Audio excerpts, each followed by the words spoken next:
பாஞ்சாலி சபதத்தால் பாரத போர் ஏற்பட்டது. பாரத போரின் விளைவினால் பாருக்கெல்லாம் பகவத்கீதை கிடைத்தது. கிருஷ்ணாவதாரத்தோடு 9 அவதாரங்கள் பூர்த்தியாகிவிட்டன. 10வது அவதாரம் எதுவோ? கல்கி அவதாரம். அந்த அவதாரம் எப்போது எடுக்கப் போகிறீர்கள்? கலி முற்றும் போது. கலி முற்றிவிட்டது என்று எப்படி தெரிந்து கொள்வது?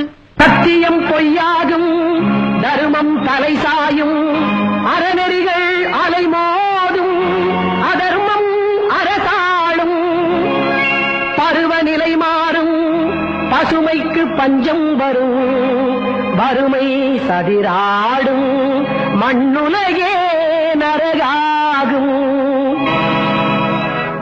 அது முத்திய கலியின் அடையாளம், அதன் முடிவே கல்கி அவதாரம்.